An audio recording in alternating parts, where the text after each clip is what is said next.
یہی تمہاری آج کی ادائیگی ہے، یہی آج کے دن کی تمہاری نیکی ہے کہ میرے نبی کا دیدار کرو. یہ ہو گیا. اب آپ واپس آ رہے ہیں، ایک بڑی اہم بات بتانے لگا ہوں دنیاوی. اب نے کہا میں جس آسمان سے نیچے آیا، جس آسمان سے میں گزرا، نیچے نہیں، جس آسمان سے میں گزرا، وہاں کے فرشتوں نے کہا یا رسول اللہ علیک بالحجامہ، علیک بالحجامہ، یا رسول اللہ حجامہ کروائیے، حجامہ کروائیے. ساتوں آسمان کے فرشتوں نے کہا یا رسول اللہ حجامہ. حجامہ کیا ہوتا ہے؟ کپنگ، جس کو آج کل کپنگ تھوڑا تھوڑا ہمارے ملک میں بھی اس کا رواج ہو گیا ہے. یہ جتنا ٹاکسن ہے یہ کھال کے نیچے باریک رگوں میں جمع ہوتا ہے، گندا خون. میرے نبی کیا کرتے تھے؟ ایسے کپ ہوتے تھے، وہ تو چمڑے کے ہوتے تھے، تو اس میں ویکیوم پیدا کر کے اور اس کو یوں لگاتے تھے، یوں. پھر وہ وہاں جم جاتا تھا اور کھال ابھر آتی تھی. پھر اس کو ہٹا کے وہاں کٹ لگاتے تھے کسی چیز سے، آج بلیڈ ہے، کٹ لگا کر ہلکے ہلکے، پھر اس کو ویکیوم بنا کے پھر یہاں گاڑ دیتے تھے. تو اس سے جتنا گندا زہریلا خون ہے وہ نکل کے اس کپ میں آ جاتا ہے، پھر اس کو پھینک دیا جاتا ہے. اس کو کہتے ہیں حجامہ. اور کمر کے سینٹر میں ایک پوائنٹ ہے جہاں حدیث میں آتا ہے 70 بیماریوں کا علاج یہاں کپ لگوانا ہے، 70 بیماریوں کا علاج یہاں کپ لگوانا ہے. یہ میرے نبی کے نے ہر آسمان میں فرشتوں سے سنا. ڈھونڈو، تلاش کرو. اب لاہور میں بھی یہ سلسلہ ہے. یہ تم ڈاکٹروں سے جان چھوٹ جائے گی اگر آپ نے میرے نبی والا طریقہ شروع کر دیا. حجامہ، غذا، سموسے پکوڑے نہ کھاؤ، دہی بھلے نہ کھاؤ، اور یہ ڈرنک نہ پیو، اور یہ روسٹ بروسٹ نہ کھاؤ، غذا سادہ رکھو، حجامہ کرواؤ. تمہیں اللہ بیماریوں سے نجات دے دے گا، تمہیں ڈاکٹروں سے نجات دے دے گا. میرے نبی کا طرز طعام، طرز خوراک، طرز علاج. آپ نے آخری سفر میں بھی کپنگ کروائی.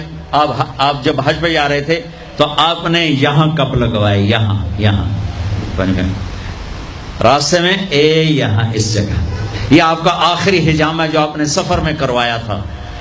تو آپ کی مستقل عادت تھی کہ آپ حجامہ کرواتے تھے. کپنگ، وہ خون نکالتے ہیں، سارا باڈی کا خون گندا باہر نکل جاتا ہے اور پورا جسم فریش ہو جاتا ہے. بغیر دواؤں کے اللہ شفا یاب کر دیتا ہے. غذا سادہ کھاؤ، رات کو جلدی سوو، صبح جلدی اٹھو.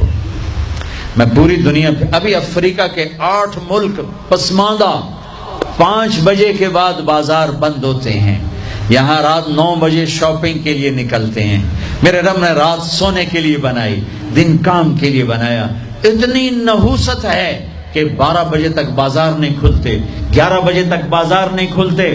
میرے نبی نے فرمایا جعلت البرکۃ فی بکور امتی، میری امت کی صبح کے وقت میں برکت دی گئی ہے. میرے نبی نے فرمایا صبح کے وقت میں رزق تلاش کرو، صبح کے وقت میں اپنے رزق کی طلب سے غافل نہ ہو، سو نہ جاؤ. اب سارا تاجر صبح سوتا ہے، ساری منڈیاں، سارے بازار رات 11 بجے تک کھلے ہوئے ہیں. بچوں سے دور، بیویوں سے دور. رات 11 بجے دکانیں چھوڑتے ہیں، 12 بجے کھانا کھاتے ہیں. بچے یا سو چکے ہیں یا اپنے ٹی وی پر مشغول ہیں. یہ 12 بجے کھانا کھا کے ہی سوتا ہے. سارا کھانا پیٹ میں زہر بنتا ہے، پھر پیٹ پھول کے باہر. پھر جناب شیخ صاحب ٹردے جا رہے ہیں، آپ سجے پاسے تے پیٹ کھبے پاسے. اور پھر ڈاکٹروں کی چاندی، کسی کو بلڈ پریشر، کسی کو شوگر، کسی کو ہارٹ، کسی کو کچھ. یہ سب فطرت کی زندگی کو چیلنج کرنے کا. یہ ساری لوڈ شیڈنگ اللہ کی قسم ختم ہو جائے گی. شام مغرب پہ بازار بند کرو، صبح اٹھو.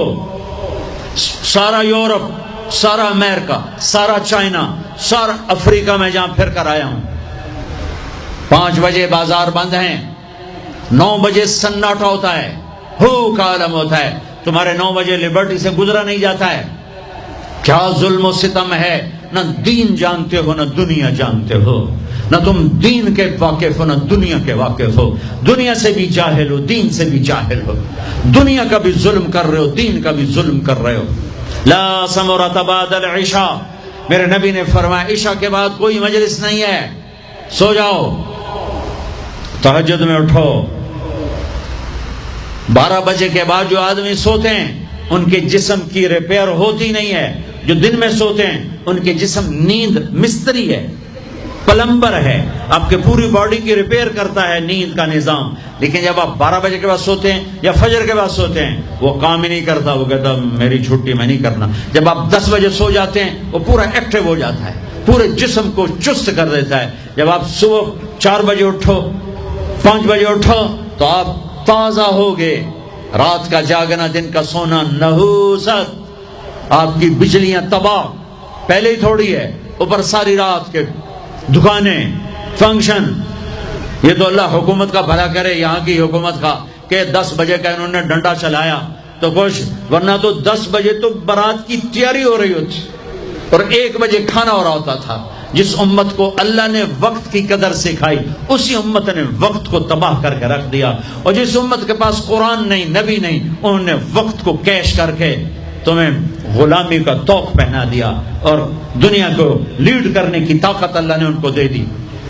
او بھائیو، نہ دنیا اچھی رہی نہ دین اچھا رہا.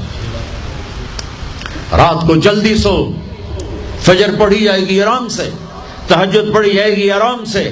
کچھ وقت اللہ کے قرآن کے ساتھ گزارو، کچھ اللہ کے نبی کی زندگی پڑھو، کچھ اللہ کے نبی کے فرمان پڑھو، نیک لوگوں کی ہسٹری پڑھو، اپنے اللہ کے محبوب بندوں کی تاریخ پڑھو، اولیاء کرام کی تاریخ پڑھو. اپنے ماں باپ کو عزت دو، شادی شدہ ہو بیوی کو عزت دو، بیوی خامد کو عزت دے، اولاد کو عزت دو، وہ عزت لوٹ کے تمہاری طرف آئے گی. یہ میرے نبی ایک پوری زندگی لے کر آئے، دنیا کا بھی بتایا، آخرت کا بھی بتایا، علاج بھی بتا گئے، کھانا بھی بتا گئے، زندگی بھی بتا گئے. اے میرے عزیزو، ایک خوبصورت زندگی ہے جس کو سیکھنے کی محنت ہو رہی ہے. یہ تبلیغ کا کام